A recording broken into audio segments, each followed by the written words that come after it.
Good morning, good afternoon, good evening from wherever you are. Thank you for joining us today.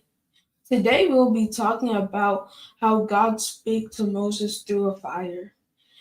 Along coasting today is Shalom Toronto, and your host for today is me, Emmanuel Owabi. How are you doing today, Shalom? I'm good. What about you? Me too. In the Bible, it shows a part where Moses is talking to a bush, and that bush is God talking to him. And one thing I want to point out before we start talking about that is that how God can speak to us in many different ways, like how He talks to Joseph, which makes him be able to interpret dreams by using his dreams and God when he prays to God. And there's also many different ways that Jesus can talk to you. So before we dive into this, I think we should say the story that happened before this happened. So before that, when God, when he was talking to God in a bush, first he was a child or adopted child of the king because his mother left him since they were gonna kill all the boys. So when they started doing that, he grew up in a place in slavery. He wasn't in slavery, but he was around slaves. So when he was just patrolling around, he ran away because he didn't like seeing people suffer like that. So when he ran away, that's when the bush came because then the bush, God talked to Moses through the bush and told him to go back so he could save his people. What do you think about that? I think that it was very good of God to tell Moses that he should go back because if the Israelites were not doing the right thing, then God wanted Moses to be able to go back and to help them. What do you think about that? I agree with you because God also wanted to save his people from slavery because of what the king was doing to them. And that also brings us to another thing, how he was afraid to go back there because he thought he was going to get punished for running away. So it teaches us another thing to not fear because God is always with us. Because that's what God said. God said that he shouldn't fear because he was with him. What do you think about that? I think that once God has said that he would be with Moses, that Moses shouldn't have been feeling shy about how he's going to help the Israelites. And instead of Moses saying stuff like, please send someone else, or I don't feel like I can do this, he should have had confidence in himself to be able to tell God that, okay, I can listen to you. I have faith in you that you will help me so that I can go and help the Israelites to get out of their situation. But instead, he was telling God that he wouldn't have the power to do it or that he wouldn't do it right. However, God always believed in him and told him that no matter where you are, I'm going to be with you so that nothing happens. What do you think about that? I agree with you because when Moses said that he thought that he didn't have enough power to go to the Israelites, that's when God started the plague wheat, where he also how he turned the water into blood and bring locusts, and also how Moses' staff would turn into a snake. Even though he tried all of that, it still would work. But then after the king lost his son, is when he let the Israelites go. And that also brings us to another story that we can talk about later. What do you think about that? I agree with you with what you're saying. And I think that Moses should have believed in God the first time because God has already believed in Moses to do a lot of other things like part the Red Sea, etc. And if Moses has been able to do this through God's power, then surely he can lead the Israelites out of the problems that they're going through now. And God has been very merciful with Moses, and he's helped Moses. He even gave him the 10 Commandments and all of that. So Moses should already know and trust God and have faith in him that, oh, even if I do this, nothing's going to happen to me. I'm going to be fine because I'm with God. And God even reassured him with it. What do you think about that? I agree with you because at the in the first place, Moses shouldn't be doubting after what God has done for him, like how he escaped from the Israelites. And another thing that we should take note in is that when you doubt God, it shows lack of faith, and that's a bad thing to have because the more lack of faith in God you have, the more you get teared apart from Him, which also happens to other believers because they doubt God. Because when they pray, it's either that they get answered late, or it just never happens. What do you think? I agree with you, and I think that people shouldn't believe that God is making them wait.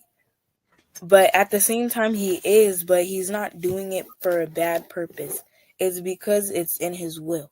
If someone is to ask God for a certain thing, for example, like maybe a car or something that you want, He might tell you to wait, or He even might tell you no because He knows whether that thing will actually benefit you or if it's actually not going to help you in the future.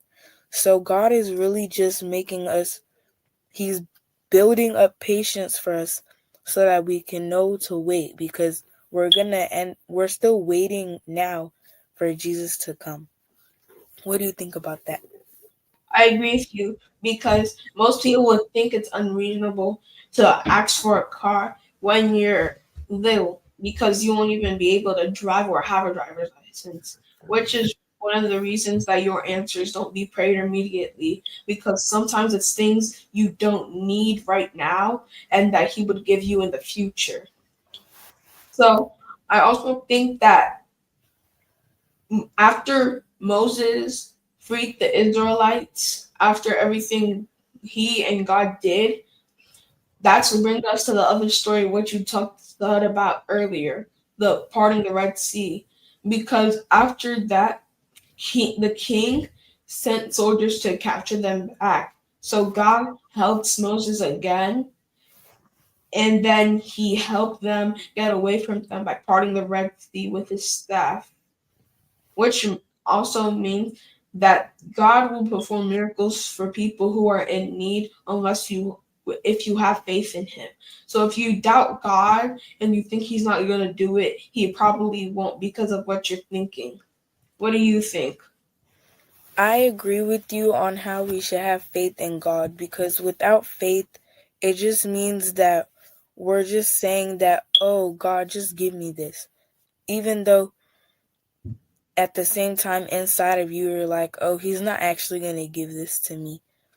But if you have faith in Him, like example, when I was talking about a car, if you pray constantly and constantly to God, and you have faith in him that he can actually get you a car that like you've been wanting, whether it's a Lamborghini or a Honda, he will still get it for you because sometimes people actually need things that some people think are wants because you need to use cars for transportation. What do you think about that? I agree with you because there are many things people need and they ask God, but they don't get it because they doubt God or think they're better than God. So, and then God doesn't give it to them. And also, another thing is that when Moses parted the Red Sea, I think he should have, in the beginning, he should have believed in God because God is able to do anything he wants since he created the earth and all of us. So he could do anything with the king if he wanted to. And there also could have been a reason he chose Moses out of everybody else. What do you think? I agree, and I think that some lessons we can learn from Moses' story is that we should always persevere when we're with God, because if you pray to God and you're asking him, "Oh Lord, help me to battle with this thing that I'm struggling with so that I can stop doing it or I can overcome it." But if you're just lying on your couch doing nothing, like you're not actually trying, he's not going to help you because he can't. He can't help you if you're not trying yourself. You have to put an effort like how Moses would.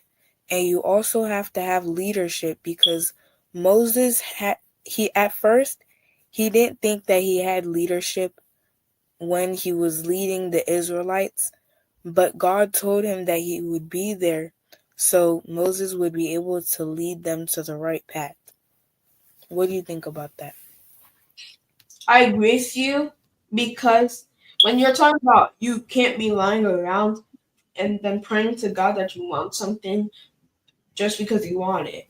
You have to do your part. Just like how somebody homeless can't just ask for pray to God for a car if they won't even try getting a job because there's no reason of getting one if you're going to nowhere. And also another thing that we should learn is that how brave Moses was. Because if Moses wasn't brave enough after he first doubted God and didn't want to go, the Israelites would have been stuck there, and that everything else that Moses had done in the Bible probably wouldn't happen. Like him parting the Red Sea. He only parted it because he was running away from the king and all the other slaves were too. What do you think? I agree with you. And another lesson we know about Moses' story is that we should have faith in God and trust Him because without trust, if you were to just go into the street and give something to someone and say like, "Oh, can you hold this for me real quick? I need to go and do something." No, not anyone would do that. Like most people, they would go to someone they trust so that they know that they can't be betrayed or anything. And that's how we should be with God. We should understand that He can't betray us because He loves us. And He sent His only begotten Son to the earth to show us how we should behave and so that we can get into heaven. Without trust in God, we're nothing because without God, we're nothing. If we don't trust God, it means we don't believe He can do anything for us, so we're not going to let Him do anything for us. Which is why we should also accept help from God because if you're trying to do everything by yourself, it just means that you're prideful and you think that you're you're this and that you don't need help from anybody. But in reality, there may be a lot of things that you need to work on, especially the pride that you don't even realize that you already have.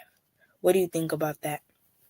I agree with you because again, God doesn't make any mistakes with what he does. He didn't make a mistake sending Moses to get the Israelites. He didn't make a mistake of letting the he didn't matter what he did because he would still save Moses.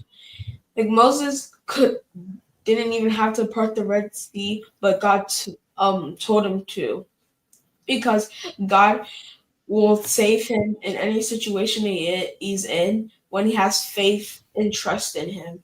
And another reason why we should trust in God is because he's the creator. And since he's the creator of earth, everything he does is not a mistake. Each thing he does is a purpose. Like doing everything like when and as you said, when you do everything that's just like a sign of pride.